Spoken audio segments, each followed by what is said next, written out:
السلام علیکم۔ اس سیٹنگ کے لیے معذرت چاہتا ہوں۔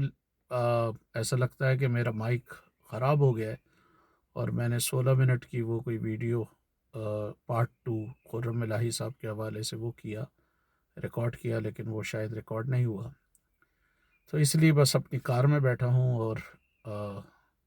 گیراج کے پاس میں نے بولا چلے اس کو ریکارڈ کرتے ہیں۔ اب آتے ہیں خرم الہی صاحب نے جو مارکوزہ، ڈاکٹر اسرار اور دوسرے لوگوں کی بات کی اس کے حوالے سے۔ دیکھیں جو مارکوزے کے حوالے سے انہوں نے یہ بات کی کہ اس نے کہا فیسلٹیز دے کر لوگوں پہ ظلم کریں یا لوگوں کو غلام بنا لیں۔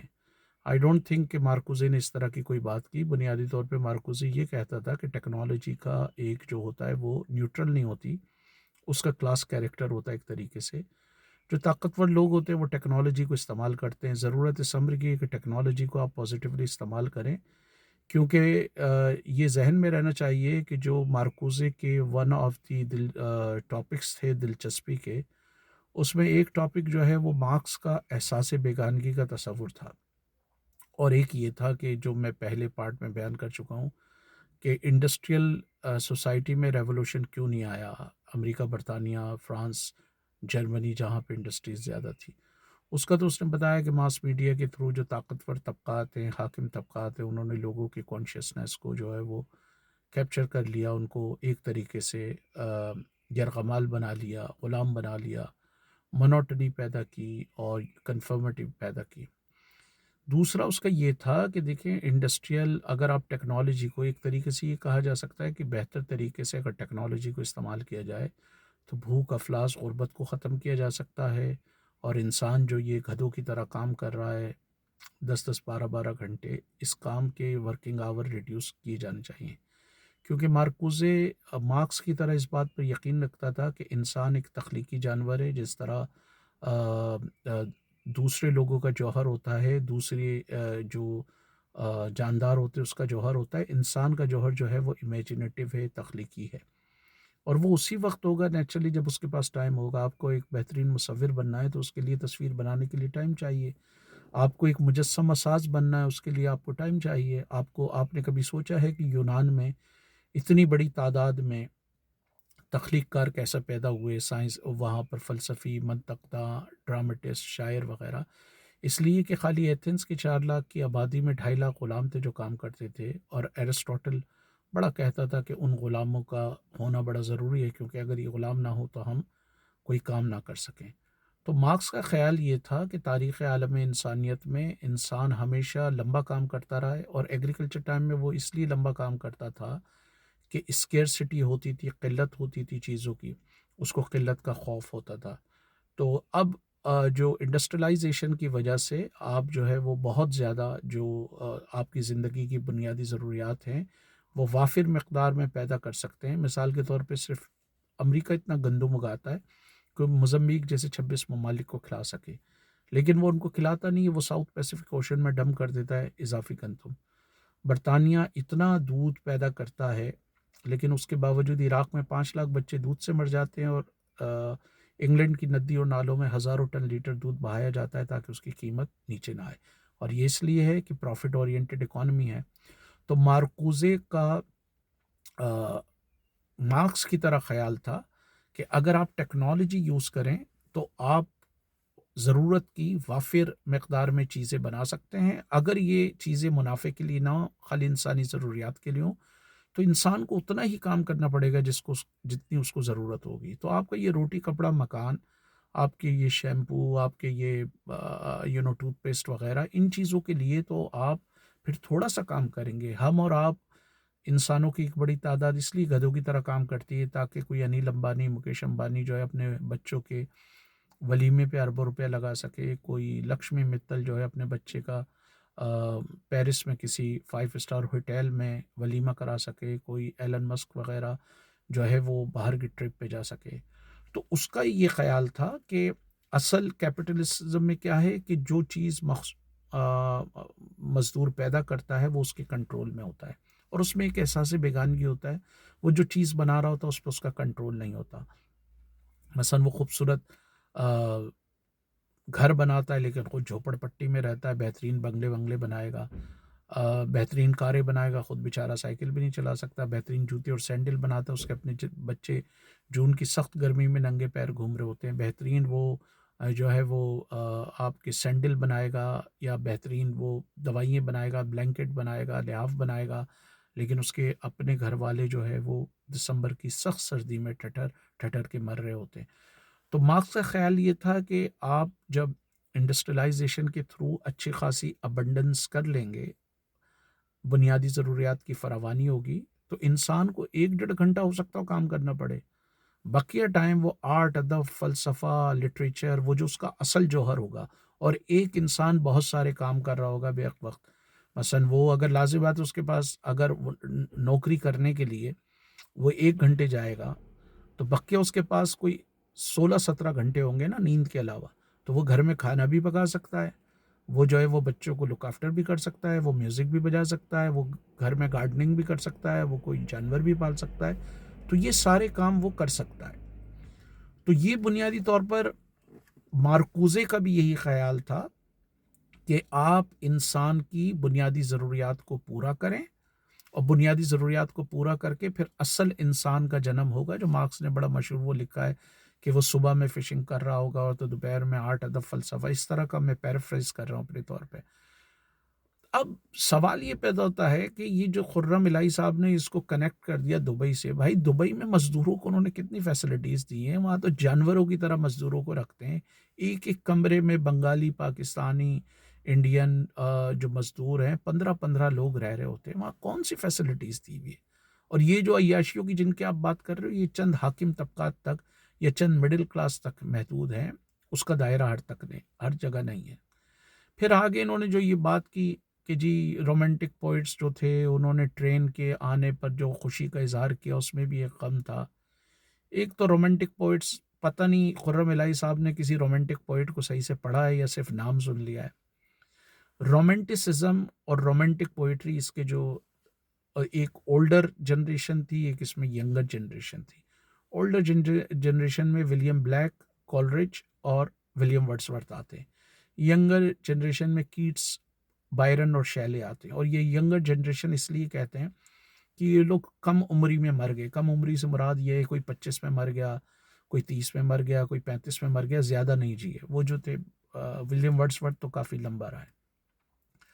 بنیادی طور پہ رومانٹسزم جو تھا وہ ایک ریئیکشن تھا ریشنلزم کے خلاف، انڈسٹریلائزیشن کے خلاف، یہ برا سمجھتے تھے اس کو، اس کے خلاف تھے، اس پر کوئی انہوں نے شادیانے نہیں بجائے کہ جو ٹرین اگر چلی ہے تو وہ ٹرین کیونکہ ماڈرنائزیشن کی ون آف دا سمبلس تھی، ریشنلزم کی ون آف دا سمبلس تھی، سائنٹیفک ٹیکنالوجی کی، سائنٹیفک ایڈوانسمنٹ کی ون آف دا سمبلس تھی، اور یہ لوگ اس کے خلاف تھے، جو رومانٹک اسکول آف تھاٹ تھا اس کے خلاف تھے، کیونکہ وہ یہ کہتے تھے کہ انڈسٹریلائزیشن، کالونائزیشن، کیپٹلزم، یہ سب آیا ہے انسان نے جب عقل سے سوچا ہے، انسان کو دل سے سوچنا چاہیے، ان کے لیے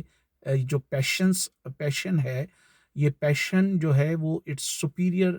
ٹو ریزن، وہ ریزن جو عقل ہے اس سے زیادہ، وہ مثلا وہ یہ سوال کرتے تھے کہ فرض کریں کہ میرے پاس 50 لاکھ روپیہ یا 5 لاکھ روپیہ ہے، میں اپنی ماں کا کیوں علاج کر کے اس سیونگ کو ختم کروں؟ تو مجھے عقل ان کے خیال میں خود غرضی سکھاتی تھی۔ اور ولیم ورڈسورتھ تو دیہاتیوں کو، دیہات کی زندگیوں کو بڑا آئیڈیالائز کرتا تھا، یہ تو اگر کسی نے 9ویں کلاس میں بھی انگریزی صحیح سے پڑھی ہو تو وہ خرم الہی کو پکڑ لے کہ بھئی یہ کیا آپ اونگی بونگیاں مار رہے ہیں۔ تو ولیم ورڈسورتھ نے تو جب ویسٹ منسٹر برج کا بھی لکھا، تو اس نے لنڈن کی خوبصورتی کا لکھا، وہ بھی جب انڈسٹریل ایکٹیویٹی سے پہلے ہے، اس کے بعد تو وہ دوزخ اس کے نزدیک لندن ہے۔ شیلے نے لکھا کہ دوزخ ایک ایسی جگہ ہے جو لندن سے بڑی ملتی جلتی ہے، اور کیوں کہہ رہا تھا وہ انڈسٹریلائزیشن، تو وہ کیوں کسی ٹرین کے آنے پہ کوئی خوشی کا اظہار کریں گے؟ کم از کم میری نظر سے تو کوئی اس طرح کی پویم نہیں گزری، اور ٹرین جب آئی تھی ان کا خیال یہ تھا کہ یہ دیہات کی خوبصورتی کو بدنما کرے گی، دیہات کی خوبصورتی کو تباہ کرے گی، انسان کے سکون کو تباہ کرے گی، اس کے روحانی سکون کو تباہ کرے گی۔ ولیم ورڈسورتھ نے ریلکٹنٹلی کسی حد تک اس کو ایکسیپٹ بھی کر لیا تھا، بلکہ تو بقیہ تو آئی ڈونٹ تھنک کہ دے ور ویری یوفورک کہ کوئی ٹرین آئی۔ تو میرے خیال سے یہ بھی انہوں نے غلط حوالہ دیا خرم الہی صاحب نے۔ بقیہ جو انہوں نے ڈاکٹر اسرار کے حوالے سے باتیں کی، پھر اینڈ میں انہوں نے یہ کہا کہ جی عرب کنٹریز جو ہیں وہ ان کے ساتھ کھڑی ہوئی ہیں، یہ متحدہ عرب امارات امریکہ وغیرہ کے ساتھ. اور بھائی کب نہیں کھڑی ہوئی تھی یہ میں نے پہلے بھی بیان کیا، پوری کولڈ وار میں ان کے ساتھ تھی یہ. پھر انہوں نے اس پہ رونا رویا، سوری ایکسکیوز می، انہوں نے اس پہ رونا رویا کہ جی فلسطین میں بچیاں مر رہی ہیں، ایران میں 140 بچیاں شہید ہو گئی، اس پہ نہیں بول رہے اس پہ. تو بھائی آپ جن ڈاکٹر اسرار کی بات کر رہے ہیں، وہ ڈاکٹر اسرار جنرل ضیاء کی مجلس شورا کے ممبر تھے، اور جنرل ضیاء پر جو بہت سارے الزامات ہیں ان میں ایک الزام یہ ہے کہ انہوں نے فلسطینیوں کا بدترین قتل عام کیا. اور جب وہ بریگیڈیئر تھے جارڈن میں انہوں نے، اور وہ بلیک سپٹمبر کے نام سے جانا جاتا ہے، ڈاکٹر اسرار اس کے اس کی شورا کے ممبر رہے. اس کے بعد وہ پی ٹی وی پر روزانہ آ کے لوگوں کو ٹیررائز کرتے تھے. اور ڈاکٹر اسرار کو اگر لوگ جانتے ہیں تو اس جاننے کی ایک بڑی وجہ یہ ہے کہ جنرل ضیاء نے جو ان کو ایئر ٹائم دیا. اگر وہ ایئر ٹائم نہیں ملتا شاید آج ڈاکٹر اسرار کو کوئی نہیں جانتا. اور ڈاکٹر اسرار نے کبھی ان سے فلسطین پر تو نہیں پوچھا، اور اس جنرل ضیاء نے جس نے جیلوں کو جو ہے سیاسی کارکنان سے بھرا، لاہور میں عورتوں کے دوپٹے کھینچے، چادر اور چار دیواری کا تقدس پامال کیا ایم آر ڈی کی تحریک کے دوران، سندھی لڑکوں کو لائن اپ کر کے گولیاں ماری گئیں، سندھ میں جو ہے وہ کس طرح سیاسی کارکنان کو گھسیٹ کر جو ہے جیلوں میں پھینکا گیا. یہ سارے مسائل ڈاکٹر اسرار کے لیے اہم نہیں تھے. ڈاکٹر اسرار جنرل ضیاء کے دور میں یہ جنرل ضیاء سے کہہ رہے تھے کہ یہ پی ٹی وی کی عورتیں دوپٹہ کیوں نہیں اوڑھتی، یہ ان کے لیے مسئلہ تھا. ان کے لیے یہ مسئلہ تھا کہ یہ گیند عمران خان کیوں رگڑتا ہے، اس سے بے حیائی پھیلتی ہے پینٹس پر. اور انہوں نے پھر یہ جنرل ضیاء سے مطالبہ کیا کہ یہ لائیو میچ پر پابندی لگائی جائے. تو پھر جنرل ضیاء نے اس کو اپنی اوقات دکھائی اور 2 منٹ میں اس کو سیدھا کیا. تو جو آپ جس ڈاکٹر اسرار کی بات کہہ رہے ہیں اور فلسطین کا رونا رو رہے ہیں، اس ڈاکٹر اسرار کی اتنی جرت نہیں ہوئی کہ کبھی جنرل ضیاء سے پوچھے کہ کیا یہ بات صحیح ہے کہ تمہارا فلسطینیوں کا قتل عام میں ہاتھ ہے. اور مجھے دکھائیں، میں آپ کو چیلنج کرتا ہوں کہ جنرل ضیاء کے دور میں ڈاکٹر اسرار نے کتنی اس کی بات کی، فلسطین کی بات کی. وہ تو اس دور میں افغان جہاد کو رومنٹسائز کر رہے تھے. وہ افغان جہاد جس پر جنرل ضیاء کو اسرائیل نے بھی ہتھیار دیے، امریکہ نے بھی دیے، پورے مغرب نے دیے. برزنسکی نے کہا کہ ہم نے 6 مہینے پہلے افغان مجاہدین کو ٹریننگ دینا شروع کر دی تھی تاکہ سوویت یونین کو یہ تاثر ہو کہ ہم وہاں کچھ کرنے جا رہے ہیں، پھر سوویت یونین کی فوجیں وہاں داخل ہوں اور ہم پھر وہاں پر جو ہے وہ اپنا ویتنام کا بدلہ لے سکیں. اس نے کہا کہ جب وہاں فوجیں داخل ہوئی ہیں تو میں نے پریزیڈنٹ کو فون کر کے کہا کہ اب ہماری باری ہے کہ ہم افغانستان میں سوویت یونین سے ویتنام کا بدلہ لے سکیں. تو امریکہ ویتنام کا بدلہ لے رہا تھا. ڈاکٹر اسرار اور جنرل ضیاء اس کو کفر اسلام کی لڑائی قرار دے رہے تھے. جنرل حمید گل، جنرل وہ خاموش سپاہی جنہوں نے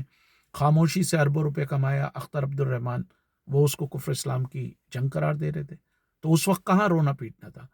تو مسئلہ یہ ہے کہ خرم الہی صاحب جو ہے وہ لوگوں کی آنکھوں میں دھول جھونکنا چاہتے ہیں، وہ تاریخ کو جو ہے وہ ڈسٹارٹ کرنا چاہتے ہیں. آج تک میں نے ان کے منہ سے ڈاکٹر اسرار کی اس منافقت کے حوالے سے نہیں سنا، جنرل ضیاء کی اس منافقت کے حوالے سے نہیں سنا. پرویز ہودبائے اور دوسرے لوگوں کی وہ ٹانگیں کھینچتے ہوئے ہر وقت آپ کو نظر آئیں گے. مجال ہے کہ کبھی اس پر تو لب لباب یہ ہے کہ خرم الہی صاحب اتنا چیزوں کو ڈسٹارٹ کرتے ہیں، اتنی بے تکی چیزیں لے کر آتے ہیں. اب ایک بات انہوں نے جو اور کہی مجھے یاد آ گئی کہ جی دبئی میں کسی بدھا کی گنجائش نہیں ہے، دبئی میں کسی جو ہے وہ اس کی گنجائش نہیں ہے شوپن ہائر کی. اب کیا مقصد ہے اس بات کا کہنے کا؟ مثلا اگر کسی بندے نے شوپن ہائر کو پڑھا ہو تو شوپن ہائر کا بنیادی طور پہ نقطہ نظر یہ ہے کہ بھئی زندگی میں آپ کو پھینک دیا گیا ہے، کوئی زندگی کا مقصد نہیں ہے، یہ بے مقصد زندگی ہے. یہ ایبسرڈٹی کا جو تصور ہے اور یہ جو فلسفی میں ایبسرڈٹی کا ایلیمنٹ ہے، یہ کسی حد تک شوپن ہائر سے بھی آیا ہے کہ life in reality is absurd, کوئی میننگ نہیں ہے. آپ سے کوئی پوچھ کر آپ سے کوئی اجازت سے تو زندگی میں نہیں بھیجا نا. تو پھر اس نے کہا کہ میوزک کے ذریعے، آرٹ کے ذریعے آپ زندگی میں کوئی میننگ تخلیق کریں. تو زندگی کا رونا روتے رہیں کہ بے معنی.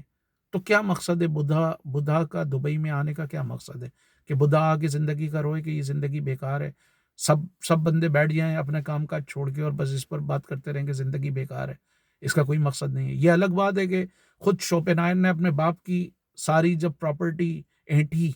اور سارا، اور پھر شوپنہائر کی جو اپنے حالات تھے، اس کے باپ نے خودکشی کی تھی، ماں کا رویہ اچھا نہیں تھا، وہ اس کے اپنے ذاتی فیلنگز کا ایک نتیجہ کہا جا سکتا ہے، وہ ایک اچھا فلسفی ہو سکتا ہے، اس میں کوئی اعتراض نہیں ہے، لیکن اس کا کیا کام دبئی میں؟ تو کوئی لاجک ہی نہیں بنتی۔ پھر بدھا کے حوالے سے جو آپ نے خالی ایک ٹنل لگائی ہوئی ہوتی ہے، ایک بات کی ہوئی ہوتی ہے، اس کی بھی کوئی لاجک نہیں ہے، کیونکہ بدھا کے حوالے سے دو روایت ہیں۔ ایک روایت یہ ہے کہ کوئی لاش جا رہی تھی تو اس نے کہا کہ یہ لاش تو انٹیکٹ ہے، بندہ جسم یہی ہے، یہ چلا کہاں گیا، اس کی جسم سے کیا چیز نکل گئی ہے جو یہ مر گیا ہے۔ جو اس واقعے پہ یقین رکھتے ہیں وہ چلے جاتے ہیں میٹا فزکس کی طرف، لیکن دوسری طرف بدھا کے 10 کمانڈمنٹس، اس کے جو کور احکامات ہیں وہ موجود ہیں، جس میں اس نے کہا کہ اس دور کی جو بھی ہندوانہ رسمیں تھیں مکتی کے لیے، وہ ساری اس نے کی، گائے کا گوبر لگا کر دیکھا اور سب کچھ۔ اس نے بعد میں ایک طریقے سے کہا یہ سب بیکار ہے، اچھے خیالات رکھیں، اچھے افکار رکھیں، خواہشات کو کنٹرول کریں، کسی جانور کو نہ ماریں، پرندوں کو نہ ماریں، یہ بنیادی طور پہ اس نے باتیں کی، درختوں کو نقصان نہ پہنچائے، مٹیریلسٹک باتیں کی۔ بدھزم تو خود دنیا کا پہلا مذہب ہے جس کو ایتھیسٹک ریلیجن کہا جاتا ہے۔ اب کیا بدھا کے دبئی میں لانے سے کیا مقصد ہے؟ آپ کوئی ایتھیسٹک ریلیجن لانا چاہ رہے ہیں؟ آپ کوئی ایسا سسٹم لانا چاہ رہے ہیں کہ وہ، یا صرف یہ دکھانا ہے کہ میں نے بدھا کو بھی پڑھا ہے، میں نے شوپنہائر کو بھی پڑھا؟ کوئی لاجک نہیں ہے۔ مثلا اگر کوئی ذی شعور انسان اس کے سامنے بیٹھا ہو تو بولے بھائی بدھا کو یا اس کو لانے کی کیا لاجک ہے؟ تو خرم ملائی کا کام یہ ہے کہ نام پھینک کر آگے جو انہوں نے ون ڈائمینشنل مین کی بات کی کہ مجھے وہ مارکوزے کی کتاب کا کہ ون ڈائمینشنل مین آ گیا، بھائی ون ڈائمینشنل مین کا جو بیسک کانسیپٹ ہے وہ وہی ہے کہ آپ کنفرمٹی پیدا کر رہے ہیں، آپ مونوٹنی پیدا کر رہے ہیں۔ اور اگین ڈو ناٹ فرگیٹ کہ یہ جو فرینکفرٹ اسکول آف تھاٹ تھا، یہ مارکسزم، انہوں نے ایک طریقے سے مارکسزم اور فرائڈ کے خیالات کو جو ہے وہ کیا ہے۔ اور مارکوزے کا یہ خیال تھا کہ جس سوسائٹی میں جتنا ریپریشن ہوگا، جتنی کنفرمٹی ہوگی، اس سوسائٹی میں ایک طریقے سے سائیکولوجیکل ڈس آرڈر یا ذہنی امراض زیادہ ہوں گے۔ تو بہرحال یہ میری چند گزارشات تھیں۔ آپ کا اگر کوئی سوال ہو تو آپ یقیناً سوال کریں، تنقید کرنا چاہیں بالکل تنقید کریں۔ اور میں یہ بھی واضح کر دوں کہ بھائی میں کوئی کامنٹ وامنٹ ڈیلیٹ نہیں کرتا، نہ میری ٹیم کوئی کامنٹ ڈیلیٹ کرتی ہے۔ اور آپ دیکھ سکتے ہیں کہ اس میں جو چیٹ ہے اس میں وہ بھی کامنٹ ہے جو مجھے گالیاں دے رہے ہیں، میں نے تو وہ بھی ڈیلیٹ نہیں کیا، تو اگر آپ نے تنقید کی تو میں اس کو کیوں ڈیلیٹ کروں گا؟ میں نے تو گالیاں ڈیلیٹ نہیں کی، تو پھر میں کامنٹ کیوں ڈیلیٹ کروں گا؟ تو لازمی بات ہے، ہم ایک دوسرے سے سیکھتے ہیں، آپ کے سوالات، آپ کے کامنٹس جو ہے مجھے سیکھنے کا موقع دیتے ہیں، تو آئی ہوپ کہ you will continue doing that. اور اگر آپ چاہتے ہیں کہ میں کسی موضوع پر بات کروں، کچھ لکھنے والوں نے لکھا ہے، میں کوشش کر رہا ہوں ان ٹاپکس پر تیاری کر رہا ہوں، تو انشاءاللہ میں ان پر کروں گا جب مجھے ٹائم ملے گا۔